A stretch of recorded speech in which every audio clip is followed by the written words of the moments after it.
Do you know the Illuminati? The story they told you about them is, in fact, something much more clever than a simple lie.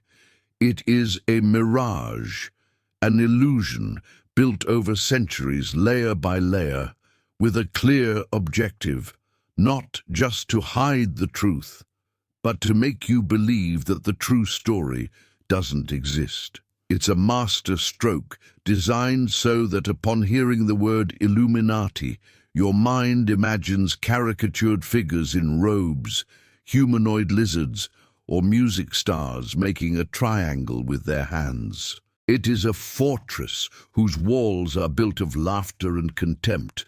But every fortress has a weak point. What we will do now is something that has never been done. We are not going to repeat internet theories.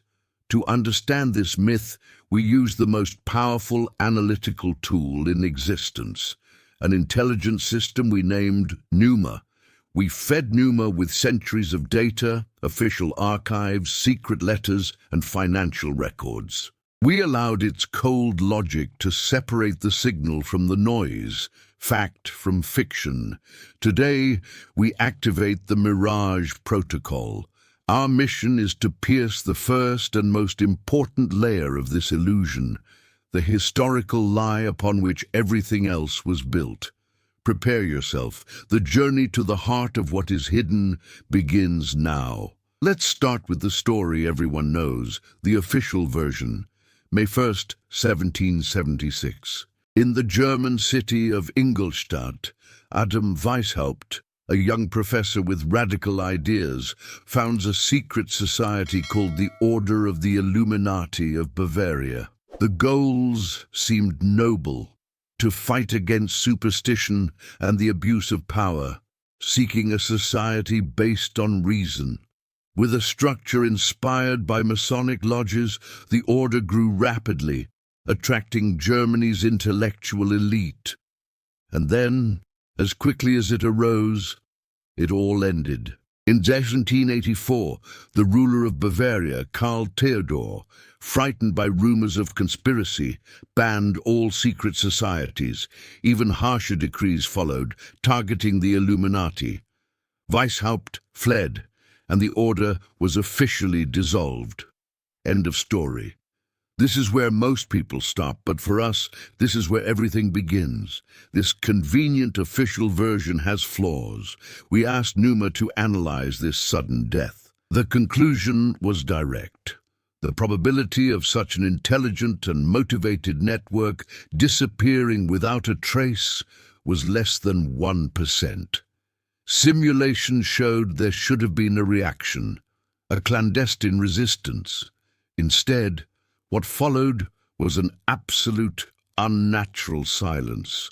Observing the facts, it looked less like a defeat and much more like a silent order to vanish. The order didn't die. It simply shed its skin, its Bavarian skin, and dived into the shadows, leaving an empty shell for the authorities. But why? The answer leads us to the second layer of the mirage, the birth of the great myth. It is at this point that two figures become central to history, Abbé Baruel and the scientist Robison. At the end of the 18th century, both published books with a bombshell theory. The Illuminati survived and were the masters behind the French Revolution. They created the image of the conspiratorial Illuminati we know today. But when Numa analyzed their works, it found the deception. The analysis revealed the true nature of those books. They were not historical accounts, but political pamphlets. The real connection between the Illuminati and the leaders of the revolution was insignificant. So, why did they write that? Numa suggests it wasn't a mistake. It was a disinformation maneuver. They created the perfect enemy, a straw man. Explaining the complex French Revolution as a simple conspiracy was an absurd oversimplification, but very useful for the frightened elites of the time. While the world hunted Bavarian ghosts, the true architects of the new order worked in peace. This smokescreen worked for nearly 200 years. Then came the digital age, and the final layer of the mirage was erected. The myth became a meme, a joke. Now, the Illuminati are pop stars and video game characters. Numa calls this the white noise strategy. The amount of absurd disinformation is so great that any attempt at serious investigation drowns in this trash. Anyone who dares to speak about a secret power today is immediately ridiculed, and this is their greatest triumph. They turned a threat into a joke, and that joke is their best defense. The Mirage Protocol revealed the structure of the great lie. A real historical fact was wrapped in a political myth for distraction, which in turn was covered by a layer of cultural absurdity. We have just broken the first level of defense. If all of this was a construction, where is the truth? Numa gives us the answer. It is hidden in plain sight in a language that cannot lie, the language of symbols. The mirage is unraveling. Now we are ready to see what they have hidden, and what we will find etched into the stone of government buildings and printed on the money in your pocket will forever change your view of the world. The way you believe you see the world is actually an illusion. Every day you look at hundreds of symbols without understanding their true meaning. They are on money, in the architecture of government buildings, in corporate logos. You look, but you don't see. You see them as simple decoration, not realizing they form a complete language, a hidden language that wasn't made for you. With the mirage broken, we saw how the popular image of the Illuminati is layered disinformation created to hide a real power structure. Now, we need to learn to read their messages. To do this, we activate the Semantic Web Protocol. The Great Seal, therefore, is a manifesto, a declaration that says, we are building a new order, a rigid hierarchy, and we, the architects, are above it, governing through total knowledge. But the pyramid and the eye are just the beginning. There are other symbols, like the one that was the heart of Weishaupt's order, the Owl of Minerva. In mythology, the owl is the symbol of wisdom. It seems logical for the enlightened, but Numa revealed a hidden layer found in a phrase by philosopher Georg Hegel. The owl of Minerva spreads its wings only with the falling of the dusk. What does this mean? True wisdom only arrives after events have ended. When the day of history is over, the owl arrives to understand what really happened, translating it into the language of power. It is the philosophy of those who do not participate in the chaos. They wait in the shadows, awaiting a crisis, a war. And when everything collapses, they come out to build a new world upon the ruins. Their world. And this symbol hasn't disappeared. Numa tracked it to the Bohemian Club, a secret club where the elite of the United States has met for over a century. Every year, they perform rituals in front of a giant statue of an owl. Numa's analysis shows that the probability of this being a coincidence is almost zero. This doesn't happen by chance. It is a clear sign of continuity. Now we have the pyramid with the eye, the symbol of structure, and the owl, the symbol of the method. Numa shows that they work together. The architecture of capitals like Washington, D.C. was designed to form geometric figures with these symbols. Millions of people live inside these giant symbols without knowing their meaning. They walk on a game board whose rules they do not know. This semantic web extends to the corporate world, with stylized pyramids and eyes in the logos of the largest banks and tech companies. It is a recognition system, markers that indicate affiliation with a specific club. What we find, then, is a living ideology that wove its symbolic code into the very structure of our civilization. This network of symbols serves so that initiates recognize each other, to preserve knowledge, and to impact us psychologically. By always being in the field of these symbols, we subconsciously habituate ourselves to the ideas of hierarchy and control. We broke the cipher. We are no longer blind. Now, when looking at a bill or a city map, you will see the message. But knowing the language is only the first step. To understand who speaks this language, we must move from symbols to matter. Because in this world, all power, however secret it may be, needs more than just ideas. It needs gold. Our investigation approaches the critical point. In the next stage, we will follow the money trail. Symbols are promises of power, but promises without force are just words. Power over the world doesn't exist if you don't have a lever capable of moving it. And the name of that lever is money, and we're not talking about common money, the kind we use for bread. We're talking about capital, the blood that moves civilization.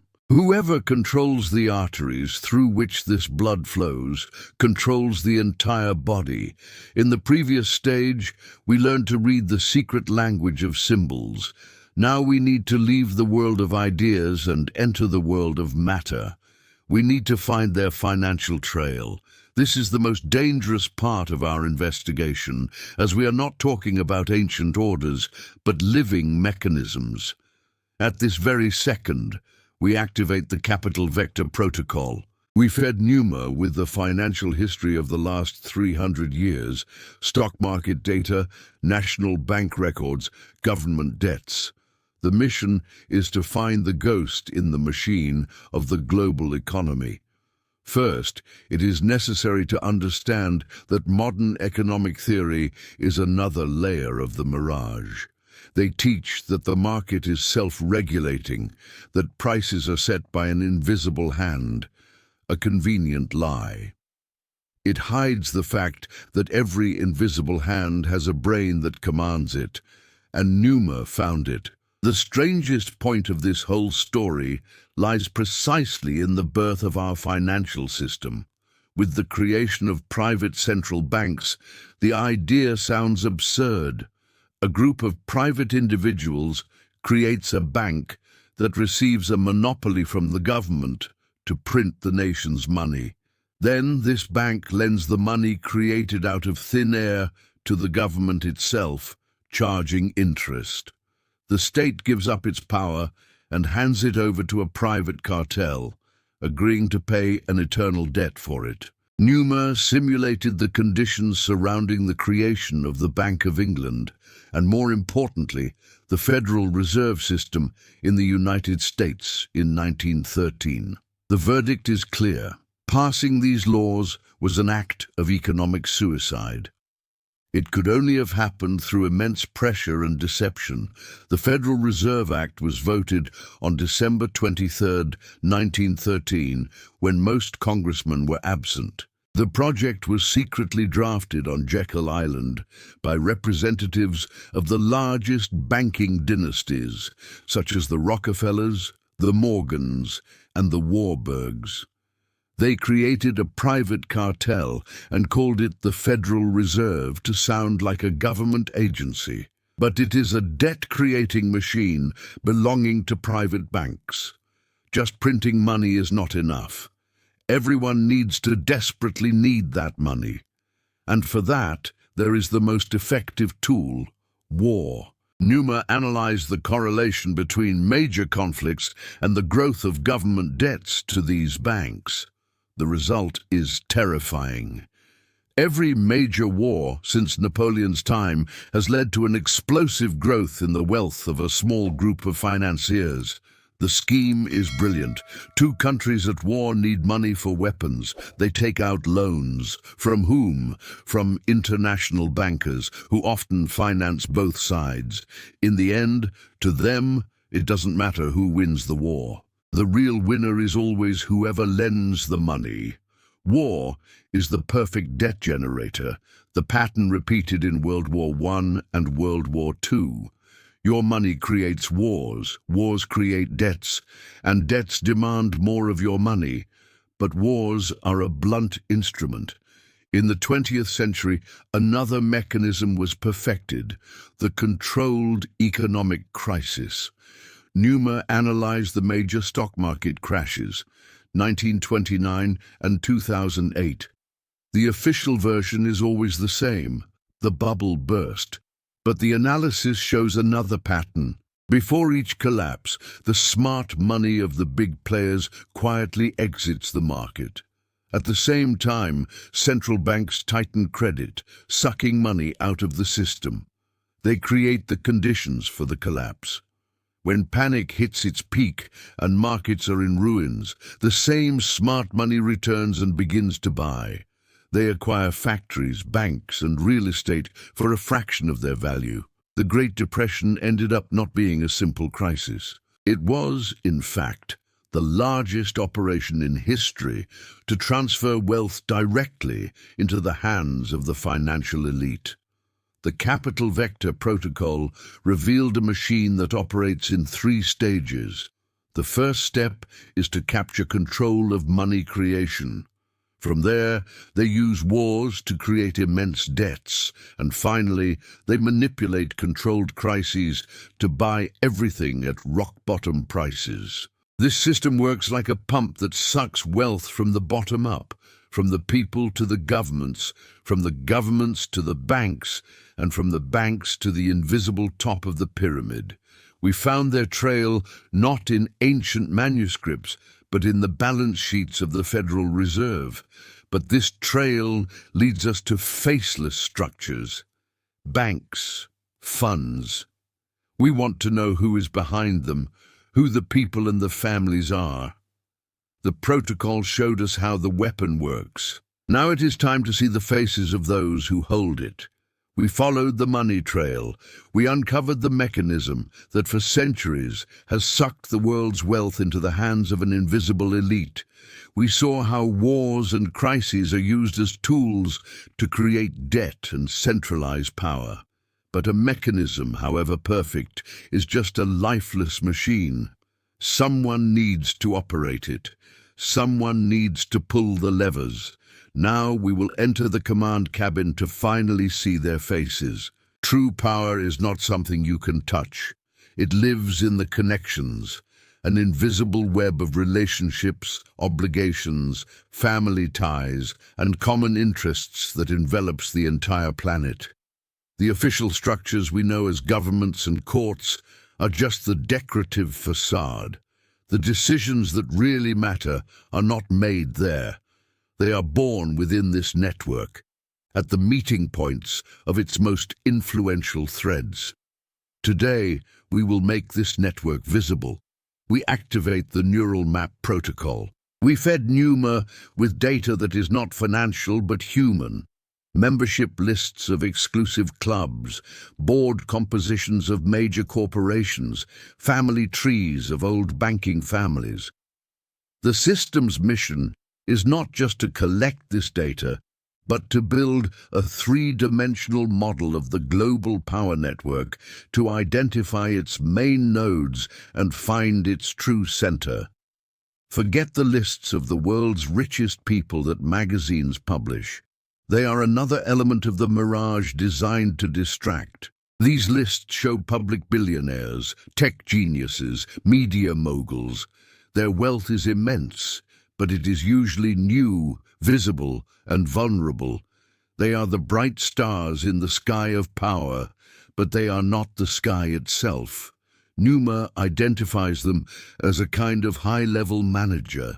Their function is to manage sectors of the global system and, crucially, serve as the public face of that system, a lightning rod for popular fury. While you hate or admire the latest tech guru, the true owners of the system remain in the shadows. Their wealth is old, silent, distributed across hundreds of funds and private banks. Their power doesn't come from the number of shares they own in a single company, but from the web of connections that intertwines them with hundreds of corporations at the same time. Numa began to assemble the map. The first thing the model revealed was the existence of very clear institutional centers, organizations that serve as meeting points for the global elite, where long-term strategies are mapped out. One of these places is the Council on Foreign Relations. Founded in New York, it is officially an independent think tank.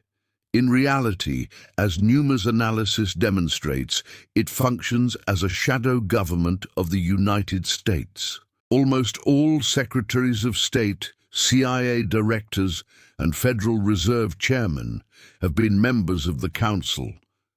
Another of these centers is the Bilderberg Group, a secret annual conference that has taken place since the 1950s.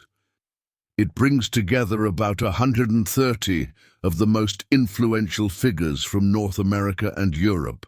Officially, it is a discussion forum, but Numa discovered a striking pattern.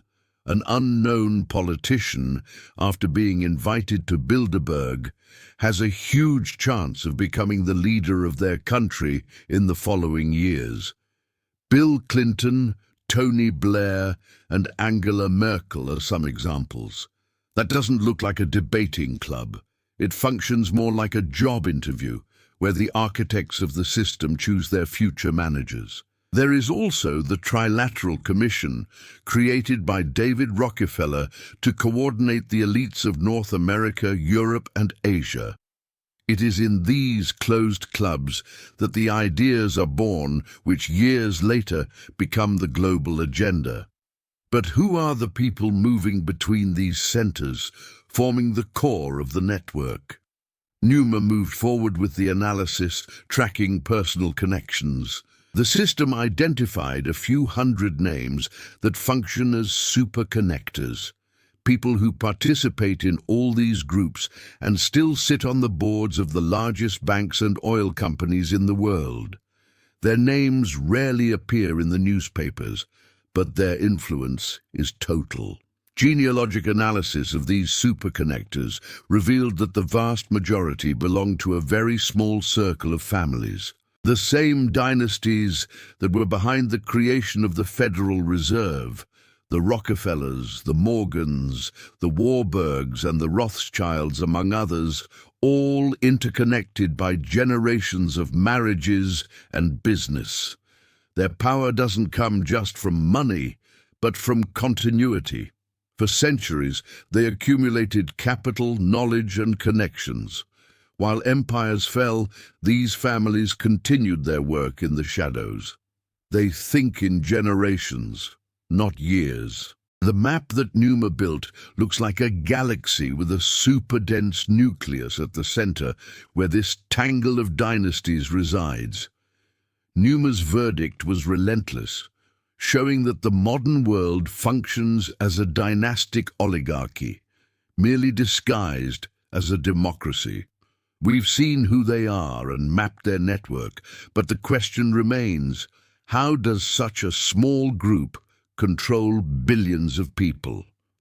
Money and political influence are not enough. There must be another level of control, one that acts on our minds, on our thoughts, desires, and fears. And it is to unravel this secret that we will follow now. Your mind is a battlefield. The most important battlefield there is. You can have all the money, control all the armies, but if you don't control what people think, your power is fleeting. A slave aware of his chains will always fight for freedom.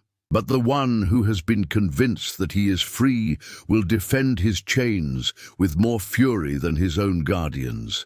This is the essence of absolute power, and it is the best-kept secret of those we are investigating.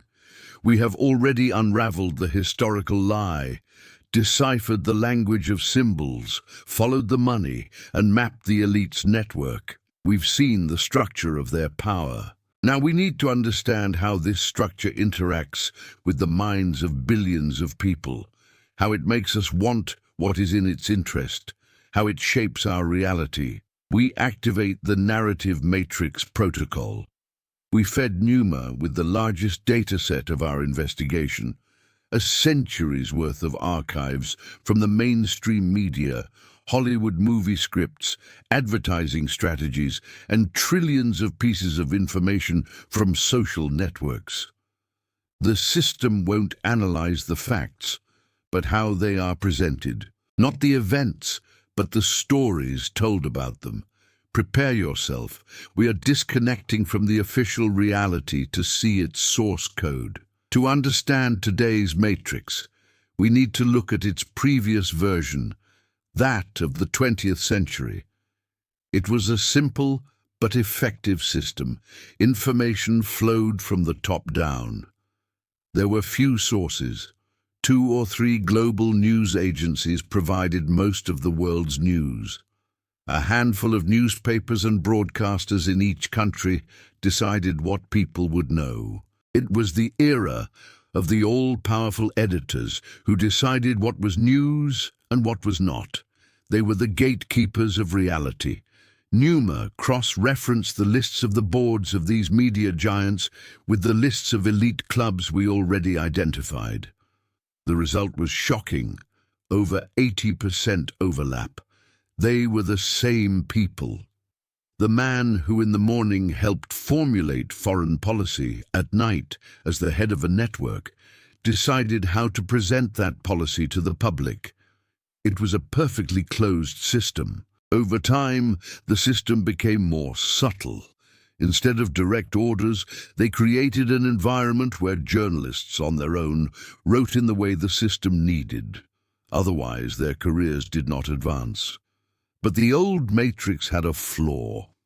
It was obvious. People knew information was controlled. This generated distrust. So, with the internet, the architects of power performed their most ingenious trick. They made us believe the matrix had been destroyed. Blogs and social networks emerged. An illusion of total freedom of expression was created. It seemed like the end of control. Billions of people rushed into this new digital world, not realizing they weren't escaping the prison, but just moving to a more modern and comfortable cell. Numa analyzed the structure of the new space and concluded the matrix was not destroyed. It was updated to version 2.0. Control became even more total, yet invisible. Before, control was exercised by visible guardians. Today, it is done by architects of invisible labyrinths. Instead of banning information, they manage its flows. The key lies in the search and social media algorithms. They are the new invisible editors. They create a personalized information bubble for each of us, showing what we like and what we already agree with. This isolates us from different points of view. Society fragments into tribes that are much easier to control. The question is, who writes these algorithms? The largest shareholders of the tech giants are the same investment funds that own the old media and the banks. The signs have changed, but the owners are the same. The new matrix uses new tools, such as fact-checkers. It sounds noble, but Numa analyzed their funding and found the trail of the same foundations: Rockefeller, Ford, Open Society, and the Bill and Melinda Gates Foundation. A tool that should serve the truth became a weapon of censorship. Any information that doesn't fit the official narrative is labeled as false. The final goal of this narrative matrix is to create a manageable human being, someone whose reactions are predictable and whose desires are standardized. Their goal is no longer prohibition, as in old dictatorships. What they seek is a fine-tuning of our consciousness. They want us, of our own free will, to choose the reality they have built. We've seen how they manage our thoughts. But did they use this power to, instead of just describing events, create them? This is the question that will take us even deeper. The idea that history is a river flowing at random simply doesn't hold up. We were taught that human history is a chaotic flow, guided by great personalities and luck. That is the greatest lie of all. It looks much more like a designed and directed canal. And this canal has its engineers.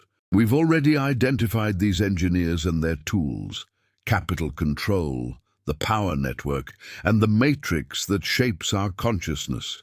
Now, we need to understand how they apply these tools in practice, how, in fact, they direct the flow of history. The answer lies in a concept that Numa defines as a bifurcation point. It is a critical moment, a crossroads where a system, be it a country or civilization, becomes unstable. At this point, the smallest influence can cause enormous consequences, changing the future. Managing history is not about controlling every person. It's about knowing how to find and use these points. We activate the bifurcation point protocol. Numa will simulate crucial historical events of the 20th century, comparing official versions with models based on hidden data.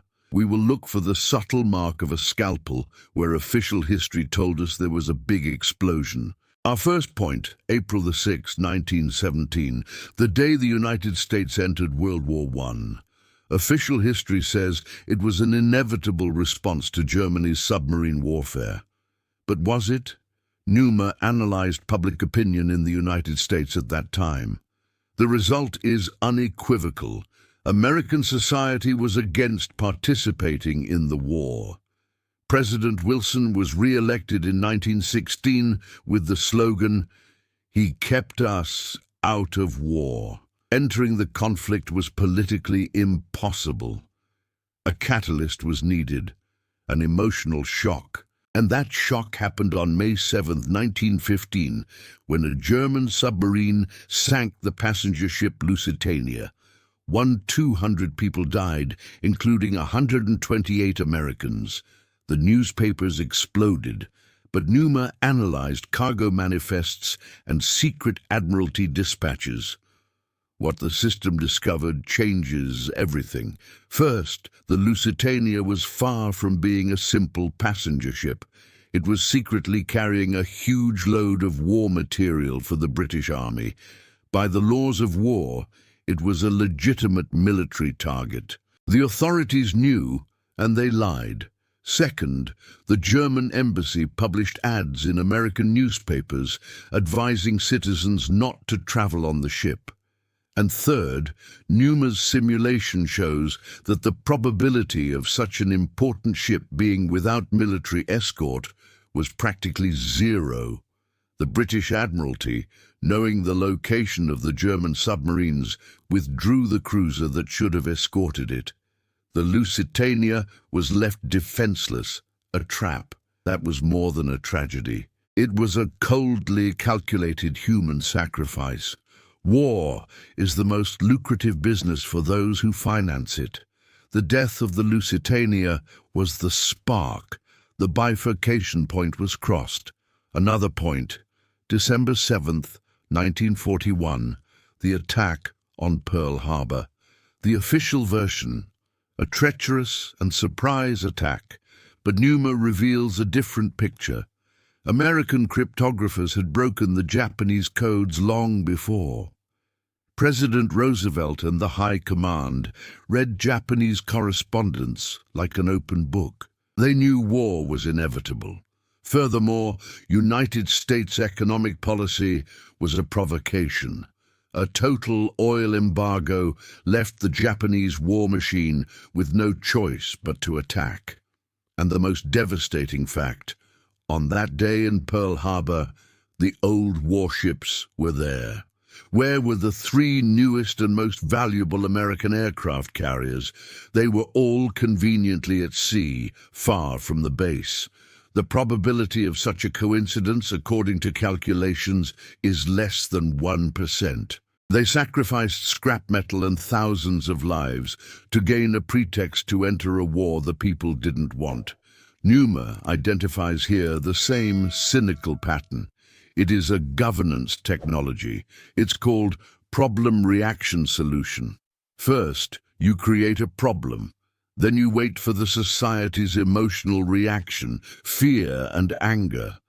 And finally, you offer the solution you already had from the beginning. In a state of shock, the people accept what they would never accept in times of peace.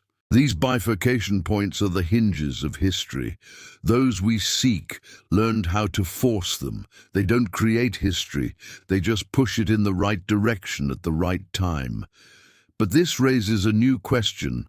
If the Bavarian order was dismantled in the 18th century, who carried out these operations in the 20th century? How did the organization survive? Between Weishaupt and the creation of the Federal Reserve, there is more than a century. Where is the missing link? This is our next hunt. An idea cannot be killed. You can ban an organization, burn its books, but an idea, if strong enough, survives. It finds a new host and continues its expansion. Official history says Adam Weishaupt's idea died with his order. It is a convenient lie, but the idea did not die. It simply abandoned its first shell like a snake and sought a stronger body. Between the Bavarian professor and the 20th century architects, there is a gap of more than 100 years. Who built the bridge? We activate the Air Project Protocol. Numa searched the archives of hundreds of 19th century secret societies, looking for the trail of ideological DNA. The most obvious suspect, Freemasonry, was ruled out. It wasn't taken over, but used. It was a greenhouse, a recruitment field, and a structural model. The true heir needed to be more compact and elitist. The system found an American trail. In 1832, at Yale University, William Russell found Skull and Bones. He had just returned from Germany, where he likely contacted the ideological descendants of Weishaupt's circle. He brought the franchise to America. Over nearly 2 centuries, future presidents, judges, and CIA directors passed through this ritual. It is the most efficient incubator for the ruling class. In Europe, the trail leads us to Cecil Rhodes, the diamond tycoon. At Oxford, he dreamed of a secret society to create a world government. With his fortune, he created the Round Table Society, which spawned offshoots around the world, including the Council on Foreign Relations in the United States. The AIR project was not a single organization, but an ecosystem, a virus that replicated in different bodies while maintaining the same genetic code. Such an ancient structure needs self-defense. What happens when someone from the system becomes a threat? We activate the elimination protocol with the case of John F. Kennedy. He challenged the Federal Reserve, the military-industrial complex, and the CIA. He became an existential threat, and the system reacted. In the 3 years following his assassination, 18 key witnesses died in mysterious circumstances.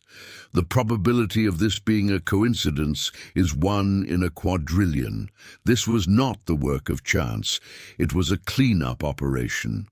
Today, methods have evolved into digital cancellation, but the function is the same. The system does not tolerate threats.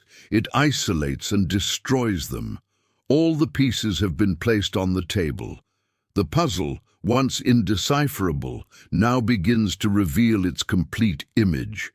We activate the final protocol, dark synthesis. Numa presents the model of the real power structure, organized as a 5-level pyramid. At the bottom, level 0, is US, humanity. We are the resource, the data generators. Above level 1 are the visible governments, disposable managers, lightning rods for our anger. At level 2, the global structures like the UN and the IMF, ministries of a world government in formation. At level 3 is the brain, the secret clubs like Bilderberg, where strategy is defined. At level 4, the owners, the financial dynasties. And at the top, level 5, the eye of the pyramid, the ideology itself, the belief that humanity is an imperfect material that must be shaped by an elite. What is the ultimate goal? What awaits us? Numa projects a future resting on 3 great pillars. The first is total control through digital currencies and social credit. It is a world where a person's money can be turned off with a single click. The second is total centralization, a world government justified by global crises. And the third is the total transformation of the human being. The elite will have access to technologies to extend life and merge with artificial intelligence, becoming a new species, Homo Deus, the God-man. The rest of us, the useless mass, will be managed by a basic income and distracted by virtual entertainment, with our population gradually reduced. It is a stable garden, ruled by immortal gods. It would be the end of history and perhaps the end of humanity as we know it. The machine is almost ready. Now that you know, the choice is yours. Consider this a fantasy and return to the Matrix, or accept this truth and start thinking. Their true strength doesn't come from money or technology. It feeds on our ignorance and our fear. The only thing no algorithm can calculate is the free will of a person who has awakened. The choice is yours. If you liked this report, your subscription to the channel and any donation amount help us expand the Numa investigation project. We would love to read your reflection on the video's subject in the comments and your suggestion for the next topic to be covered. Tell us which city you are following us from. I thank you for your company until the end. M.